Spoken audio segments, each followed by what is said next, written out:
మహిళల ఉచిత బస్సు హామీని కాలరాసిన కూటమి ప్రభుత్వం. Varudu Kalyani, MLC, press meet. మహిళల ఉచిత బస్సు హామీ నెరవేరుతుంది అనే ఆశను కాలరాసింది కూటమి ప్రభుత్వం.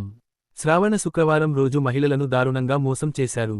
రాష్ట్రంలో ఎక్కడికైనా ప్రయాణించవచ్చు అని చెప్పి, కొన్ని బస్సులకే, కొన్ని ప్రాంతాలకే అని షరతులు పెట్టి దగా చేశారు. మేనిఫెస్టోలో ముందుగా ఈ షరతులు ఎందుకు చెప్పలేదని ప్రశ్నించారు. ఉచిత బస్సు ప్రయాణం మహిళా సాధికారత కోసం అనేసి తెగ హడావుడి చేశారు. ఆ హడావుడి చూసి నాతో సహా ఈ రాష్ట్రంలో ఉన్న 2.5 కోట్ల మంది మహిళలందరూ ఎంతగానో ఎదురు చూడడం జరిగింది. నిన్న ఏమి వీళ్ళు ఇస్తారా అనేసి ఎంతగానో ఆశపడ్డాం. రాష్ట్రం అంతా కూడా ఉచిత బస్సులో ప్రయాణం చేయొచ్చు అనేసి చూసేసరికి వీళ్ళు ఉచిత బస్సు లాంచ్ చేశారు. దానిలో అర్థమైన విషయం ఏంటంటే మహిళల ఆశల్ని బస్సు టైర్ల కింద తొక్కి పడేశారు. తీసుకుంటే నిన్న శ్రావణ మాసం శుక్రవారం మహిళలందరూ ఎంతో పవిత్రంగా భావించే రోజు. అలాంటి రోజు ఈ విధంగా మహిళల్ని దారుణంగా మోసం చేయడం ఎంతవరకు సమంజసమని నేను అడుగుతూ ఉన్నాను. అంత పవిత్రమైన రోజు వీళ్ళు గతంలో మేనిఫెస్టోలో అలాగే ప్రతి మీటింగ్లో కూడా వీళ్ళు చెప్పారు, రాష్ట్రం అంతా ఎక్కడి నుంచి ఎక్కడికైనా బస్సు ప్రయాణం ఉచితమని చెప్పి ఇప్పుడు కొన్ని బస్సులకే, ఆ ఇచ్చిన బస్సులు కొన్ని ప్రాంతాలకే పరిమితమై అయ్యేట్టుగా షరతులు పెట్టి దారుణంగా మోసం చేయడం జరిగింది, దగా చేయడం జరిగింది. దుర్గమ్మ పాదాల చెంత చంద్రబాబు నాయుడు గారు, పవన్ కళ్యాణ్ గారు, అలాగే లోకేష్ గారు ఇంత దారుణంగా మహిళల్ని మోసం చేయడం సమంజసమా? ఇది భావ్యమేనా అని నేను అడుగుతున్నాను. అదే దుర్గమ్మ పాదాల చెంత గతంలో మీరు హామీ ఇచ్చారా లేదా? ఈ రాష్ట్రంలో బస్సుల్లో ఎక్కడి నుంచి ఎక్కడికైనా ఉచితంగా మహిళలు ప్రయాణం చేయొచ్చు అని మీరు చెప్పారా లేదా? ఇంత పచ్చి అబద్ధాలు ఇప్పుడు మళ్ళీ చెప్పి మహిళల్ని మోసం చేస్తూ ఉండడం నిజంగా చాలా దారుణమైన విషయం. ఈ కూటమి ప్రభుత్వం అధికారంలోకి వచ్చి 15 నెలలైంది. వీళ్ళు ఏం చెప్పారు? ఎన్నికలు అయిన వెంటనే, కూటమి అధికారంలోకి వచ్చిన వెంటనే ఆడబిడ్డనిది అంటే 19 సంవత్సరాల నుంచి 59 సంవత్సరాల మధ్య ఉన్న మహిళలకి నెలకి 1500 చొప్పున ఇచ్చి తీరుతామని ఓదరగొట్టి ఎంతగానో ప్రచారం చేసుకొని మహిళలు ఓట్లు వేయించుకొని ఈరోజు 15 నెలలైనా కూడా ఆడబిడ్డనిది ఇవ్వకుండా ఎగనామం పెట్టిన పరిస్థితి మా ఎవ్వరూ కూడా మర్చిపోలేదు. కూటమి ప్రభుత్వం కాదు, కోతల ప్రభుత్వము అనేసి. ఇది సుపరిపాలన కాదు, శుద్ధ దండగ పాలన. అలాగే ఇది మంచి ప్రభుత్వం కాదు, ముంచే ప్రభుత్వం అని ఈ రాష్ట్ర ప్రజలందరూ కూడా అర్థం చేసుకున్నారు. అలాగే తీసుకుంటే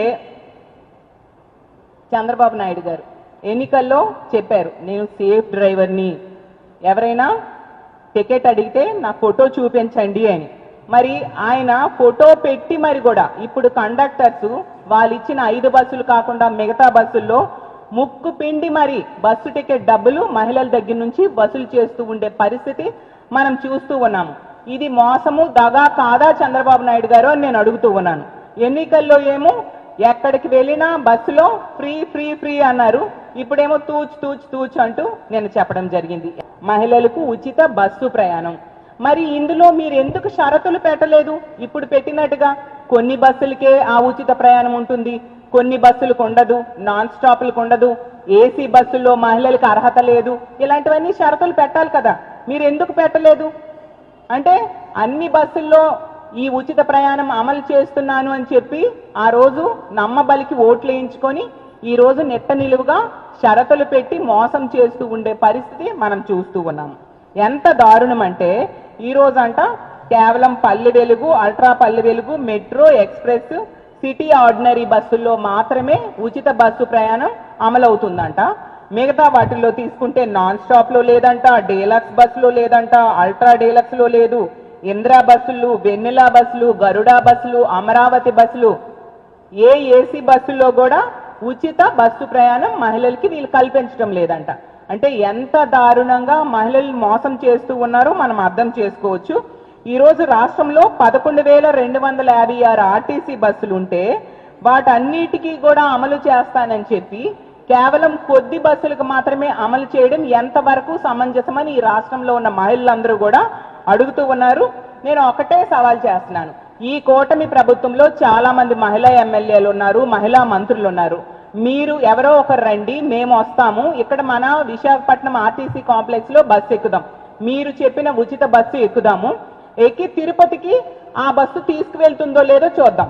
తీసుకువెళ్తున్నట్టుగా మీరు నిరూపించగలరా నేను అడుగుతూ ఉన్నాను. ఆ సబ్ కమిటీలో ఈ విశాఖపట్నంలో నివాసం ఉంటున్న అనిత గారు ఉన్నారు, అలాగే పక్క జిల్లాకు చెందిన సంధ్యారాణి గారు ఉన్నారు. మీరందరూ మీ ఇద్దరిలో ఎవరైనా వచ్చినా పర్వాలేదు, మనం బస్సు ఎక్కుదాం, ఆ బస్సు మనల్ని తిరుపతి డైరెక్ట్ గా తీసుకెళ్తుందో లేదా మీరు చెప్పాల్సిందిగా కోరుతున్నాను. అంటే తిరుపతి వెళ్ళాలంటే ఇప్పుడు 13-14 బస్సులు మారితే గానీ తిరుపతి ఈ ఉచిత బస్సులో చేరలేని పరిస్థితి.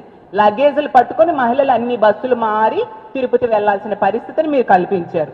ఈ రాష్ట్రంలో 1560 ఎక్స్ప్రెస్ సర్వీసులు ఉంటే అందులో 950 నాన్ స్టాప్ సర్వీసులు ఉన్నాయి. నాన్ స్టాప్ సర్వీసులకేమో ఉచిత బస్సు లేదంట. మరి నాన్ స్టాప్ లేకపోతే ఈ కొద్ది వాటితో మహిళలు ఎక్కడికి ప్రయాణం చేస్తారు? Get your personal loan today through BSK Associates. యువ భారత్ టీవీ నందు మీ పర్సనల్ ఇంటర్వ్యూ మరియు వ్యాపార ప్రకటనల కొరకు ఈ నెంబర్ని సంప్రదించండి. వీక్షకులకు ధన్యవాదాలు.